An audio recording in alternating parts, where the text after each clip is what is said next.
Hola, soy Anita Briones, perteneciente al séptimo grado de la Escuela de Educación Básica San Jerónimo de la Parroquia Chungón.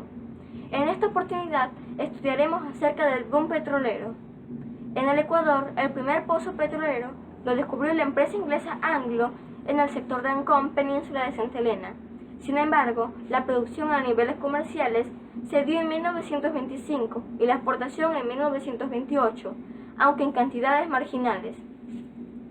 Entre 1928 y 1957, el país exportó 42 millones de barriles de crudo, igual al volumen exportado en 1972, año en que se inaugura la era del boom petrolero. Hasta 1971, las exportaciones petroleras no superaban el 6% del total de las exportaciones del Ecuador, según datos del Banco Central. Durante cerca de 40 años, desde 1928 hasta 1959, la explotación del crudo se concentró en la península de Santa Elena. Sin embargo, en esos años varias compañías extranjeras, como la Shell, el Standard Oil, California Oil, Tennessee y la Western Geophysical Company, obtuvieron más de 5 millones de hectáreas en nuevas concesiones para realizar exploraciones petroleras, tanto en el litoral ecuatoriano como en la región amazónica. Las exploraciones no dieron resultados comerciales, y a finales de la década de los 50, los campos petroleros del litoral comenzaron a declinar, a tal punto que la empresa inglesa Anglo declaró en 1967 que los yacimientos de Santa Elena estaban casi agotados. La declinación de los primeros pozos fue tal que el país dejó de exportar crudo entre 1960 y 1971, y lo único que producía era para el autoconsumo, según datos del libro El petróleo en el Ecuador de Byron Galarza. En la década de los 60, los gobiernos de la época otorgaron concesiones por otros 5 millones de hectáreas en el nororiente ecuatoriano a un grupo de empresas internacionales encabezada por la compañía Minas y Petróleos del Ecuador. Con las nuevas reservas del gobierno de Velasco Ibarra, inicia una política de revisión de las concesiones petroleras, la cual deviene de la expedición de la Ley de Hidrocarburos, el 27 de septiembre de 1971, en la que el país recupera una mayor proporción de las rentas que produce este recurso. Entre 1969 y 1972, el Estado pasó a recibir regalías del 6% al 16% de la explotación petrolera que aún persistía en el Golfo de Guayaquil, y estableció esa normativa para la nueva explotación que vendría del nororiente. La nueva ley y dos modificaciones del contrato de Texaco Gulf determinaron además que el Estado podía retener el 20% de la producción de las compañías petroleras para el consumo interno de derivados. Con la creación de la Corporación Petrolera Estatal, CEPE, el 23 de junio de 1962, el gobierno del general Rodríguez Lara adquirió más tarde el 25% de la participación de Texaco Gulf, consorcio que puso a producir los primeros campos en el oriente ecuatoriano y construyó el oleoducto transecuatoriano. La nueva infraestructura permitió el 17 de agosto de 1972 el Estado ecuatoriano realizar la primera exportación de 308.283 barriles de petróleo desde el puerto de Balao, correspondientes a las regalías de Texaco Gulf, que el gobierno cobraba en especies.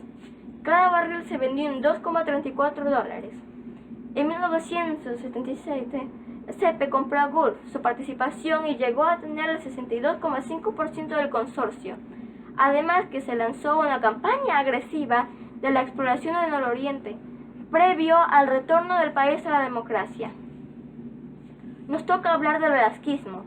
José María Velasco Ibarra gobernó en la crisis económica de 1934 a 1935, en la postcrisis territorial 1944-1947, a comienzos del boom bananero 1952-1956, a comienzos de la Revolución Castrista, 1960-1961, y en la antesala del boom petrolero, de 1968 a 1972. Estuvo 3 años en el poder y 40 años como referente político. Significó una continuidad de una influencia populista contrastada con inestabilidad. El velasquismo tuvo como antecedente histórico el movimiento conservador, Compactación Obrera Nacional. Surgió en Quito en torno a la candidatura de Natalie Bonifaz. Su papel más importante fue incorporar al sistema político a sectores hasta entonces excluidos. Ejerció como presidente en democracia y en dictadura. Las Fuerzas Armadas derrocaron a Velasco Ibarra en febrero de 1972. Rodríguez Lara es designado presidente del Consejo Militar de Gobierno. Fue entonces cuando adoptó el título de presidente de la República y desplazó a los integrantes de ese organismo para convertirse en dictador.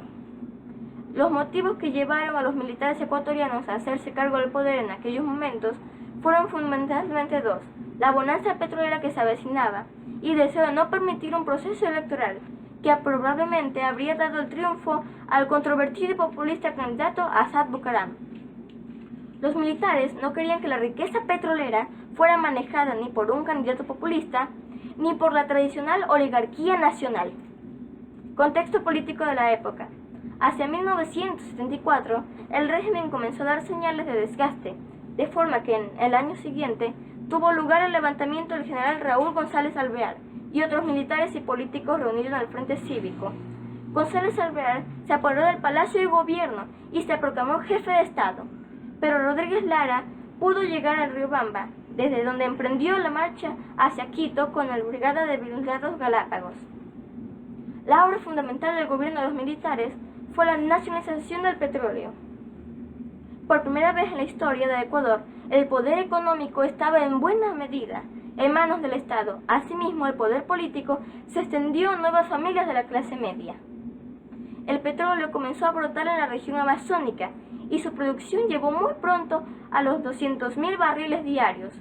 Ecuador entró a formar parte de la OPEC, Organización de Países Productores de Petróleo, y logró frenar en cierta medida las prerrogativas de las compañías petroleras Gulf y Texaco.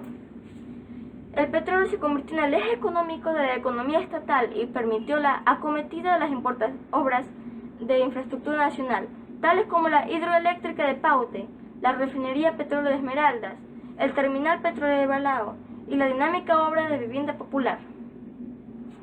Gracias.